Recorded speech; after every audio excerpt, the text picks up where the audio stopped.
یہ لوگ یہ سوچ لیں کہ جس خان کو آپ نے مائنس کرنا چاہا تھا عوام اس کو ضرب دی جا رہی ہے اور عوام ہی اس کو ضرب دے گی. اچھا مجھے جی بتائیے گا، آپ پرانی ورکر ہیں پی ٹی آئی کی، کام بھی آپ نے کافی کیا ہے، یہ بتائیں کہ 26ویں آئینی ترامیم میں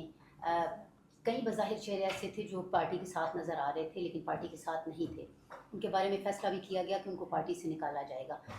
اس کے بارے میں کیا گفت و شنید ہوئی ہے، اور یا کیا یہ پالیسی تو نہیں اپنائی جا رہی کہ ابھی اندرونی جو پارٹی کے اختلافات ہیں یا پارٹی کے بظاہر جو چہرے پارٹی کے ساتھ نظر آ رہے ہیں پارٹی کے ساتھ نہیں ہیں ان کو ساتھ ہی لے کر چلا جائے اور خان صاحب ان کے بارے میں فیصلہ کریں، کیونکہ آپ بات چیت آپ کی چلتی رہتی ہے، کمیٹیز میں بھی ہوتی ہیں، تو ان کے بارے میں کیا فیصلہ ہوا ہے، کوئی سنجیدگی سے ان کے بارے میں کوئی نوٹس لیا گیا؟ اور پنجاب میں خاص طور پہ جس طرح سے آپ نے کیمپ لگانے کی بات کی تھی اڈیالہ جیل میں، اس کے بعد سے کتنے جو پنجاب کے تھے ایم پی اے انہوں نے لبیک کہا تھا آپ کی آواز میں، اور کتنے چپ بیٹھے رہے؟ اچھا، جو سب سے پہلی والی بات ہے، دیکھیں پارٹی میں کسی کو واپس لینا ہے، پارٹی سے کسی کو نکالنا ہے، یہ ٹوٹل وزیر اعظم خان کی ڈسکرشن ہے اور میرا نہیں خیال کہ یہ فیصلہ ان کے علاوہ کسی کو کرنا چاہیے. جو دوسرا آپ نے سوال کیا ہے، بالکل جی میں اڈیالہ کے باہر کیمپ لگانے کے حق میں تھی، لیکن ابھی بھی ریسنٹلی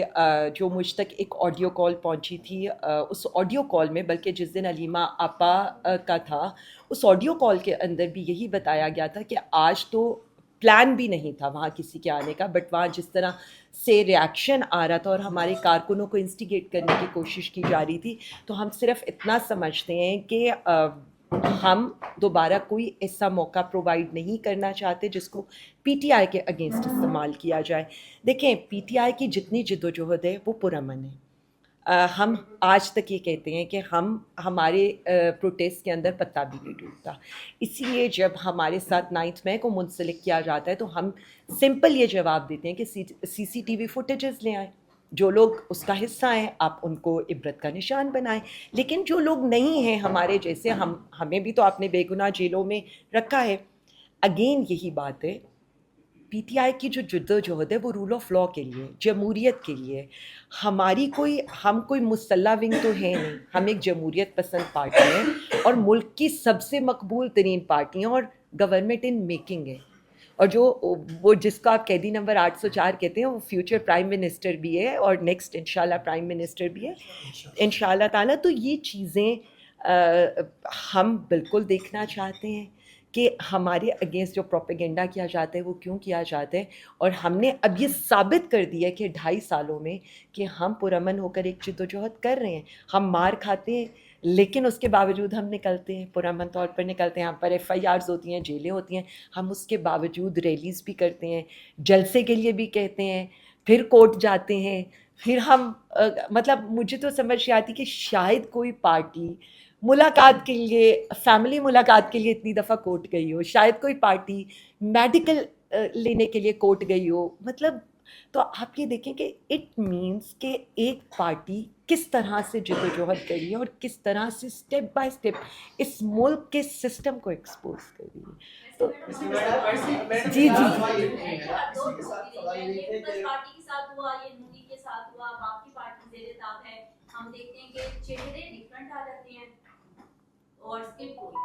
اچھا میں میڈم نے پوچھا ہے کہ اڈیالہ جیل کے باہر جو کیمپ لگانے کا معاملہ تھا، سلمان اکرم رضا نے کہا کہ یہ بچگانہ حرکت ہے اگر ہم وہاں پر کیمپ لگائے. اس کی وجہ انہوں نے یہ بیان کی کہ کیا پتا اگر وہاں پر کارکن جو ہے وہ کوئی توڑ پھوڑ کر لے یا ان کے اپنے لوگ توڑ پھوڑ کر لے تو خان صاحب کو یہاں سے مسجد بھی بیچ سکتے ہیں. تو کیا یہ بیان دینے سے پہلے پارٹی کو اعتماد میں نہیں لیا گیا تھا، اور اگر لیا گیا تھا تو پھر اس طرح کے بیانات پارٹی کے نامزد سیکرٹری جنرل کی طرف سے کیوں آ رہے ہیں؟ دوسرا میرا سوال یہ ہے کہ عالیہ حمزہ کی گرفتاری ہوتی ہے، وہ راولپنڈی کچہری میں پیش ہوتی ہے، سوائے اعظم سواتی کے پنجاب کی قیادت نہیں تھی وہاں پر، جو یہاں پر بڑے بڑے نام بیٹھے ہوئے وہ نہیں تھی، تو آپ سے ناراضگی کیا اس وجہ سے ہے کہ آپ کام بولتے تھی؟ اچھا اب میرا کیا ہی ان باتوں کے اوپر بتاؤں، لیکن پتہ ہے عالیہ حمزہ اتنی امپورٹنٹ ہے ہی نہیں نا شہراز بھائی ایشو یہ نہیں ہے، ایشو یہ ہے کہ دیکھیں میرے سے زیادہ بہت اور چیزیں امپورٹنٹ ہیں. وزیر اعظم خان صاحب کی پیشیاں ہیں، ان کی بہنوں کے ساتھ کھڑا ہونا ہے، بہت سی اور چیزیں ہیں جو میرے لیے زیادہ امپورٹنٹ ہیں. اور میں یہ چاہتی ہوں کہ جب سے میں چیف آرگنائزر کے طور پر آئی ہوں، آئندہ میں ان چیزوں کے اوپر انشور کروں. میری تو خیر ہے، میں تو ایک کارکن تھی اور مجھے کارکن کے طور پر اس پولیٹیکل اسٹرگل کو جاری رکھنا زیادہ اچھا لگے گا. انہوں نے بہن نے ایک بات کی اور مجھے اس پر تھوڑی سی کبھی کبھی تکلیف ہوتی ہے. پلیز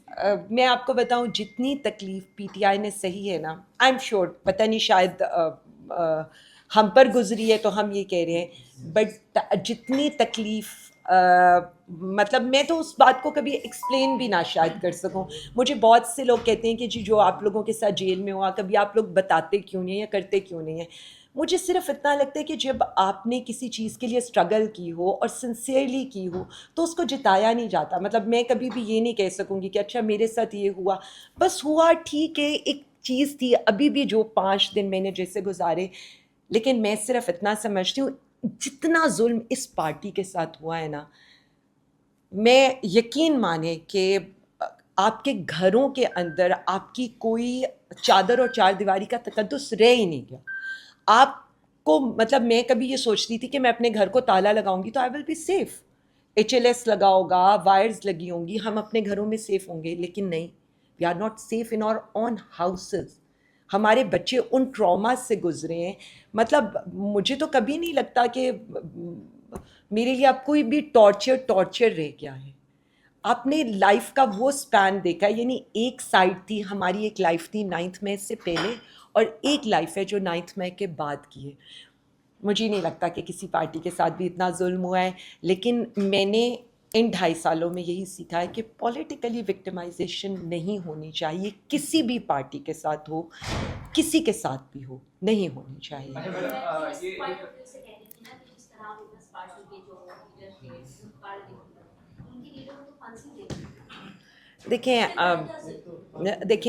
دیکھیں میں وہی ابھی میں نے اپنی بات کا اینڈ اسی طرح سے کیا ہے کہ میں تو کبھی بھی نہیں چاہوں گی کہ کسی بھی پارٹی کے ساتھ اگر ہم اقتدار میں ہوں کسی کے ساتھ بھی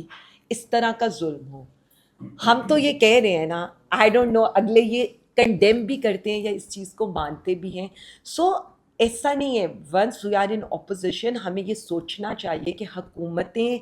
آنی جانی چیزیں، ایٹ لیسٹ انسانیت تو رہنی چاہیے. جب آپ کی حکومت تھی تو اس وقت مشاہد اللہ خان نے بھی کوئی ایسے ہی کلمات کہے تھے پی ٹی اے کے بارے میں. ہم نے تو جیسے تیسے برداشت کر لیا ہے، جب پی ٹی اے پہ آئے گا تو پھر پتہ چلے گا ان کی چیخیں نکلیں گی. دیکھیں میں کہہ رہی ہوں نا، میں ساتھ نہیں دوں گی، کم سے کم I will be not part of that whole. میں نہیں کروں، میں تو اپنا ایٹ لیسٹ کہہ سکتی ہوں. لیکن آپ کو لگتا ہے کہ حکومت ہی کرتی ہے؟ جو کرتا ہے وہ آپ کو بھی پتہ ہے، مجھے بھی پتہ ہے، وہ جو نامعلوم ہے سب کو معلوم ہے. نہیں پوچھے جی، میں سب کا جواب دوں گی، میں بڑے آرام سے بیٹھی ہوں. جو موجودہ قیادت ہے اس کے اعمال کو دیکھتے ہوئے، کام کو دیکھتے ہوئے ہمیں بعض اوقات یہ تشویش ہوتی ہے کہ یہ نہ ہو کہ جس وقت پی ٹی آئی کے معاملات سیٹ ہو جائیں، ڈیل ہو جائے، اس کے بعد اقتدار بھی مل